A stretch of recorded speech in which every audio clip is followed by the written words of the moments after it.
감사합니다. 오늘 우리에게 주신 말씀 사도행전 2장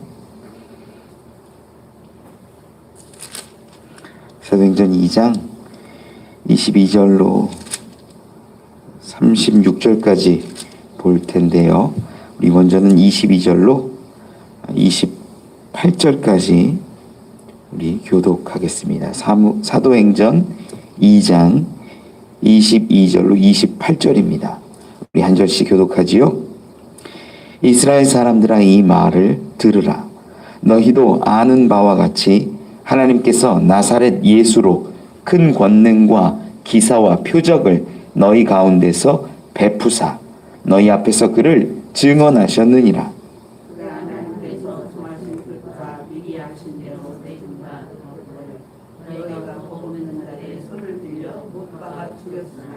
하나님께서 그를 사망의 고통에서 풀어 살리셨으니 이는 그가 사망에 매여 있을 수 없었음이라.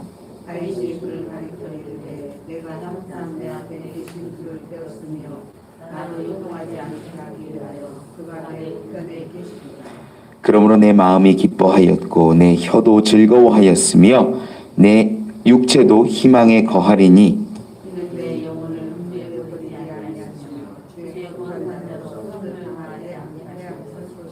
함께 읽지요. 주께서 생명의 길을 내게 보이셨으니 주 앞에서 내게 기쁨이 충만하게 하시리로다 하였으므로. 아멘. 우리는 성령의 임재, 성령의 강림 사건을 마주하고 있습니다. 이러한 다른 언어로 막 말하는 이 120명의 사람들 앞에서 이 베드로는 담대하게 이 일이 어떠한 일인가를 설명하죠. 그것을 요엘 선지자의 말씀을 가져와서 하나님께서 당신의 영을 부어주는 그때가 임하는데 그때가 바로 지금이다라고 말합니다. 요엘 선지자의 말씀 가운데는 이 메시아와 마지막 때에 대한 중요한 기록들이 있음을 유대인들도 알 수 있었기에 이 이야기를 들으면서 집중할 수 있었지요. 특히 이 요엘 선지자의 말씀 가운데 피와 불과 연기와 같은 그러한 이야기들은 이 말세를 의미했는데 요엘은 말세라는 단어를 쓰진 않았지만 베드로가 말세라는 단어를 가져와서 사도행전에서 선포하고 있어요. 이 말세가 세상의 끝이 아니라 이 어원적으로 더 깊이 따져보면 날의 끝, 그리고 동시에 새 날의 시작됨을 이야기한다라고 말씀드렸습니다.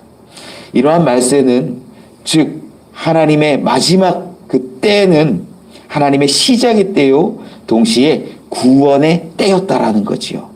피와 불과 연기가 예수님을 상징하는 것인데 첫 번째 경험했던 6월 피를 바르고 불 기둥과 구름 기둥으로 구원하신 그분을 다시 한번 보여주는 놀라운 상징이기도 했다라는 겁니다. 이렇게 요엘의 말씀을 전한 베드로는 계속해서 말씀을 선포합니다. 그 내용이 오늘 본문 가운데 기록되어 있는데 이제 저들에게 상기시키는 것들이 있어요. 22절로 24절 말씀 가운데 보면 나사렛 예수 그리스도로 인한 권능과 기사와 표적 이런 것들 너희 가운데에서 다 이미 증언하셨지 않느냐라고 말합니다. 지금 7.7절과 이 오순절 절기를 지킨 유대인들은 기본적으로 소문은 익히 들은 거예요. 예수에 대한 보지 못했더라도. 그리고 이 유대 가운데 살았던 예루살렘 근처에 살았던 사람들은 예수님의 행적들을 낱낱이 알고 있지요. 며칠 전만 해도 예수님의 죽으셨던 일 며칠 전만 해도 나사로를 살리지 않았습니까? 한 번도 보지 못했던 날 때부터 보지 못했던 자를 보게 하시는 일들이 있었지 않습니까? 이러한 일들이 어떻게 가능하냐라는 거예요. 이것은 즉 하나님이 주신 능력이라는 걸 다시 한번 상기시키는 거예요. 너희도 알지 않냐?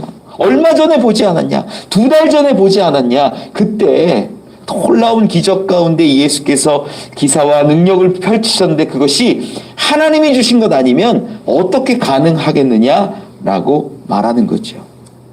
23절에는 이렇게 기록해요. 그가 하나님께서 정하신 뜻과 미리 아신 대로 내준 바 되었거늘 너희가 법 없는 자들의 손을 빌려 못 박아 죽였으나, 하나님께서 뜻을 가지고 계셨고 미리 예비해 놓으신 방법들이 있었는데 너희가 법 없는 자, 즉 율법에 속하지 않은 이 본디오 빌라도를 대표로 하는 로마의 권력을 통하여서 못 박아 죽였다라고 말하는 겁니다. 그리고 24절에는 하나님께서 그를 사망의 고통에서 풀어 살리셨으니 이는 그가 사망에 매여 있을 수 없었음이라. 여기까지가 이제 유대인들이 알고 있는 사실을 다시 한번 상기시켜주는 내용들인 거예요. 너희 예수님 알지 않냐? 2달 전까지만 해도 너희와 함께 했고 너희 가운데 기적을 펼치고 놀라운 일들을 펼쳐서 너희가 그를 선지자라고 따르지 않았느냐? 하나님의 사람이라고 너희도 인정하지 않았느냐? 기억하지. 하나님의 권능 가운데 사셨던 분이다. 그런데 유대인들이 또 바리새인들이 대제사장 무리들이 법 없는 자의 손을 빌려서 못 박아 죽였다. 그러나 그가 사망의 고통 가운데 매여 있지 않고 풀어나 부활하시고 살아나셨다라고 이야기를 정리한 겁니다. 그런데 이 이야기를요, 근거로 또한 이제 제시하는 부분이 25절에서 28절이에요. 이게 어떤 내용이냐면 다윗의 시의 부분인데 이 부분을 같이 한 번만 좀 읽어볼까요? 25절로 28절까지 시작. 다윗이 그를 가리켜 이르되 내가 항상 내 앞에 계신 주를 배웠으며 나로 요동하지 않게 하기 위하여 그가 내 우편에 계시도다. 그러므로 내 마음이 기뻐하였고 내 혀도 즐거워하였으며 육체도 희망해. 이는 내 영혼을 음부에 버리지 아니하시며 주의 거룩한 자로 썩음을 당하지 않게 하실 것이미로다. 주께서 생명의 길을 내게 보이셨으니 주 앞에서 내게 기쁨이 충만하게 하시리로다 하였으므로, 이 부분을 다윗이 이제 고백한 시인데 이 이야기가 다윗이 주체가 아니라 사실은 예수 그리스도가 주체다라고 베드로는 설명하는 거예요. 이게 주체된 게 다윗이 아니다. 예수의 어떤 마음을 대변하고 상황을 대변하는 것을 다윗이 예언한 시다라고 말하는 겁니다. 그러다 보니까 30절 말씀에서 가서 보면 30절에 이렇게 기록해. 그는 선지자라. 그러니까 다윗에 대해서 이야기를 하는데 다윗이 내 일만 이야기한 것이 아니라 다윗은 예수 그리스도의 앞날을 바라보고 그가 선지자로서 이러한 말들을 했다. 일반적으로 유대인들은요, 이 25절로 28절까지 기록되어 있는 뭐 내가, 나로, 내 마음이 뭐 이런 부분들을 다 다윗이 말한 걸로 이해해요. 다윗의 상황을 말한 걸로 이해하는데 베드로는 그게 아니라는 거예요. 그게 아니라 예수 그리스도를 대변해서 그가 예언한 말씀이다라고 이야기하는데 이유가 있어요. 27절에 보면 이렇게 기록해요.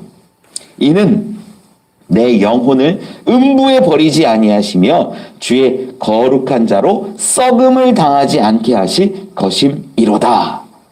그러니까 이 당시에 영원한 삶에 대한 소망을 갖고 있는 사람도 있고, 야, 그런 게 진짜 가능해? 뭐, 별의별 이해가 있는 가운데, 다윗이 이러한 선포를 하지 않았냐? 다윗이 예언하지 않았냐? 이 예언이 바로 예수 그리스도를 통하여서 성취되었다라고 설명하는 겁니다. 그러니까 29절 말씀에서 이렇게 이야기하는 거예요. 같이 한번 읽어보죠. 시작. 형제들아, 내가 조상 다윗에 대하여 담대히 말할 수 있노니 다윗이 죽어 장사되어 그 묘가 오늘까지 우리 중에 있도다. 다윗은 죽었지 않냐? 너희가 그 묘실도 알고 있고 어떻게 죽었는지 그의 죽음의 상황에 대해서 다 알고 있지 않냐? 그런데 그가 고백할 때 거룩한 자로, 주의 거룩한 자로 썩음을 당하지 않게 하실 것이미로다. 그렇게 노래하지 않았냐? 그 예언이 예수 그리스도를 통해 성취되고 이루어졌다라고 말하는 거예요. 그러니까 30절에 그는 선지자라. 30절 말씀을 같이 한번 읽어볼까요? 시작. 그는 선지자라. 하나님이 이미 맹세하사 그 자손 중에서 한 사람을 그 위에 앉게 하리라 하심을 알고, 다윗이 알았대요. 뭘 알고 있냐면 그의 후손 가운데 한 사람을 어떤 왕위에 앉게 하고 영원한 나라를 선포하게 할 것을 알았다라는 거예요. 다윗이. 이 말씀이 성경 가운데 있지요. 우리 사무엘 하 한번 찾아볼까요? 사무엘 하 7장 한번 보지요. 7장 12절 13절 말씀. 474면에 있습니다. 사무엘 하 7장 12절 13절 같이 읽죠. 시작. 내 수한이 차서 내 조상들과 함께 누울 때에 내가 내 몸에서 내 씨를 내 뒤에 세워 그의 나라를 견고하게 하리라. 그는 내 이름을 위하여 집을 건축할 것이요 나는 그의 나라 왕위를 영원히 견고하게 하리라. 아멘. 다윗이 성전을 건축하고자 하는 마음을 가질 때 하나님이 막으셨던 장면 중에 한 대목입니다. 이게 뭐냐면 이렇게 하나님이 어떤 계획과 뜻을 다윗에게 분명히 알게 하셨다라는 거예요. 그런데 다윗은 아마도 추측컨대 이 당시 이해를 내 다음 왕인 솔로몬이 이 일을 감당하지 않을까라고 역사적 흐름에서는 그렇게 이해했을 것 같아요. 그런데 이 예언이 무엇을 두고 하신 말씀이냐? 베드로의 해석 가운데는 예수 그리스도로 완전하게 성취되었다라는 거예요. 그래서 다윗은 하나님의 계획하심을 먼저 듣고 알게 된 선지자고, 다윗이 그러한 기준들 가운데서 예언한 말씀 가운데 영원과 죽지 않음과 썩지 않음에 대해서 말할 수 있었다라고 보는 것이지요. 그래서 이 부분을 지금 베드로가 쭉 설명해 나가고 있는 겁니다. 다윗을 보아라. 다윗은 썩지 않을 것을 소망했고 하나님께서 예비하신 다음 나라와 성전에 대한 소망을 분명히 주셨는데 다윗이 그걸 알고 있었다.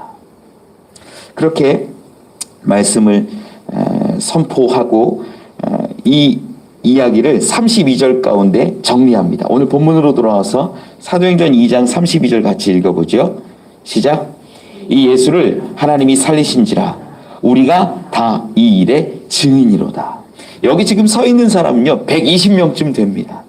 120명이 각각 다른 어로 말하고 성령 받음을 말한 다음에 성령 받음으로 선포한 다음에 그 내용이 우리가 추측할 때는 예수 그리스도였을 것이라고 보죠. 그러한 선포함을 다시 한번 분명하게 말하는 겁니다. 요엘의 이야기를 통해서 성령 받음을 선포하고 예수 그리스도의 기적과 죽음은 너희가 알고 있고 그리고 다윗을 통하여서 부활을 다시 한번 이야기하는 거죠. 여러분, 이 베드로의 이 설교가요, 되게 놀라운 설교인 거예요. 베드로의 설교를 쭉 읽다 보면 이런 생각도 들게 돼요. 야, 그전에는 그렇게 두려워하고 물고기만 잡고 있고 별거 없었던 사람이 갑자기 막 변한 것 같잖아요. 놀랍게 변한 거예요. 예수님이 같이 다니실 그때에 인정받았던 거 하나 있다면 사람들은 나를 누구라 하느냐, 너는 나를 누구라 하느냐 이랬을 때 살아계신 하나님의 아들이십니다, 그리스도십니다라는 그 고백 하나 예수님이 좀 인정해 주셨던 적은 있는데 그때 이것을 알게 하신 이는 하나님이시다, 아버지시다라고 말씀하거든요. 이것도 마찬가지예요. 지금 우리가 베드로가 어떻게 이야기하고 어떻게 선포하고 있는지를 알아야 돼요. 지금 오순절 무슨 사건이 일어났어요? 성령 강림 사건이 일어난 거예요. 성령 강림 사건이 일어났기 때문에 수많은 120명들이 방언하고 다른 언어를 말하고 있는데 지금 그 성령에 붙들려서 베드로가 말하고 있는 거예요. 갑자기 지식이 깊어지고 이러는 게 아니야. 물론 많이 들었겠죠. 율법학자들에게 이야기도 듣고 예수님에게 가르침도 받고, 그런데 이렇게 말할 수 있었던 근본적인 힘과 능력이 성령의 임재 가운데서 나타난다라는 겁니다. 33절로 36절까지도 좀 같이 한번 읽어보죠. 쭉 읽어보죠. 시작. 오른손으로 예수를 높이심에 그가 약속하신 성령을 아버지께 받아서 너희가 보고 듣는 이것을 부어주셨느니라.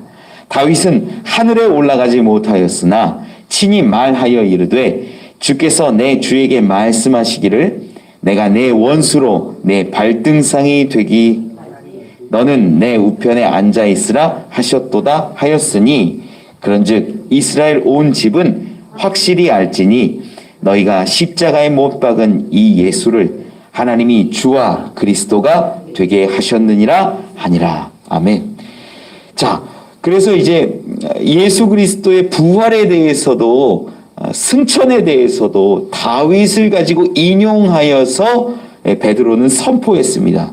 그리고 분명히 말씀하기를 다윗은 부활하지도 못했고 승천하지도 못했는데 예수님은 그렇게 승천하셨다. 그리고 승천하시면서 약속한 것이 있는데 그것이 성령이었고 그 성령을 우리가 받았고 이 받은 것을 너희가 지금 보고 있다라는 거예요.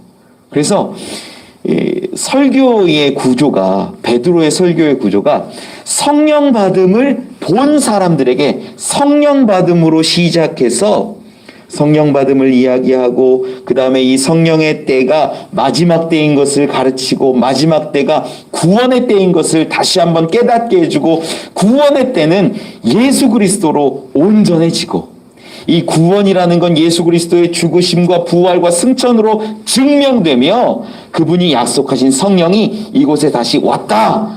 다시 보지 않느냐라는 것을 이렇게 한 바퀴 삥 돌아서 설명하는 거예요. 어렵죠. 어렵죠. 그런데 여기에 중요한 게 여러분들이 있어요. 유대인들이 배경 지식이 있는 거예요. 다윗에 대해서 배경 지식이 있고 요엘에 대해서 배경 지식이 있고 지금 살면서 예수 그리스도 2달 전에 50일 전이잖아요. 죽었을 때가. 50일 전에 죽기 전까지만 해도 예수님 막 선지자로 인정하고 따르고 이랬던 것들을 너무나 잘 알고 있으니까 이 이야기 들을 때 하나하나 들어오는 거예요. 그러니까 이 2장 36절 지나가서 보면요. 37절에 보면 여기 조금 한 절만 더 읽어보면 이렇게 고백합니다. 그들이 이 말을 듣고 마음에 찔려. 이 말을 듣고서는 마음에 찔린 거예요. 베드로와 다른 사도들에게 물어 이르되 형제들아 우리가 어찌할꼬 하거늘. 여러분 진짜 성령의 감동 가운데 들리는 설교를 들으면요. 반응이 하나 나오는데 그게 뭐냐면요. 사실은 은혜보다는 회개입니다. 지금 이게 찔렸어요. 저들이. 누구의 손으로 죽였냐라고 얘기했을 때 베드로는요. 법 없는 자들의 손을 통하여서 너희가 십자가에 못 박겠다라고 얘기했어요. 너희들이 다 죽인 게 아니라고 얘기했어요. 그런데 저들이 어떻게 해요? 마음에 찔려요. 여기에도 성령의 역사가 사실은 있었다라는 걸 보여줘요.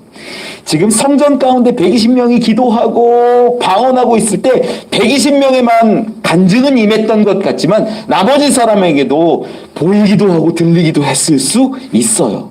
그러다 보니까 그들을 특정해서 너희가 잘못했다, 너희의 죄다라고 얘기하지 않았는데도 그들은 찔려하는 거예요. 이 부분도 성령의 역사겠지요. 여러분, 베드로의 이제 설교를 좀 정리를 우리는 해봅니다. 여기에서 분명히 드러나는 것, 보여지는 것 성령으로 인하여서 예수 그리스도를 증언했고 그 예수 그리스도가 약속하신 성령을 우리가 받았다라는 것을 증인으로 내세우는 겁니다. 저는 우리 교회 성도들이 또 여러분들이 같이 성령의 자리에, 성령의 임재의 그 자리에 있기를 원합니다. 어떤 분은 방언하고 어떤 분은 말씀을 깨닫고 어떤 분은 마음에 찔려함 가운데 우리의 삶이 변화되어야 하지 않겠습니까? 이것이 너무나 중요한데 많은 사람들이 성경도 잘 알지 못하고 그냥 믿음이 확실하지도 못하고 흘러가는 그 모습들을 볼 때마다 안타깝습니다. 여러분, 성령 받기를 소망하십시오. 성령 받기를 소망할 때 이러한 놀라운 역사들을 우리에게 주시고 증언하게 하실 것입니다. 그러한 저와 여러분 우리 되시기를 간절히 축원합니다. 기도하겠습니다. 하나님 감사합니다. 성령 받은 120명의 사람들이 수많은 사람들 앞에서 선포하고 예수 그리스도를 증거했음을 봅니다. 베드로가 성령의 임재 가운데 담대히 요엘의 말씀과 다윗의 말씀을 통하여 증거하였고, 수많은 사람들은 그 말을 듣고 두려워하고 떨었습니다. 성령의 역사하심을 우리는 봅니다. 하나님, 우리 가운데도 성령을 부어주셔서 우리의 마음 가운데, 가정 가운데, 우리의 일터 가운데, 우리의 가족과 자녀들 가운데 성령을 부어주셔서 떨고 주님 앞에 돌아오는 자들이 되게 하시고, 하나님의 말을 증거하는 자들이 되게 하시며, 하나님의 나라를 이루어가는데 쓰임받게 하여 주시옵소서. 우리 한 사람 한 사람 이 아침 이 자리에서 기도하오니 하나님 함께하여 주옵소서. 예수님 이름으로 기도합니다. 주 기도문합니다. 하늘에 계신 우리 아버지여, 이름이 거룩히 여김을 받으시오며 나라가 임하옵시며 뜻이 하늘에서 이루어진 것 같이 땅에서도 이루어지이다.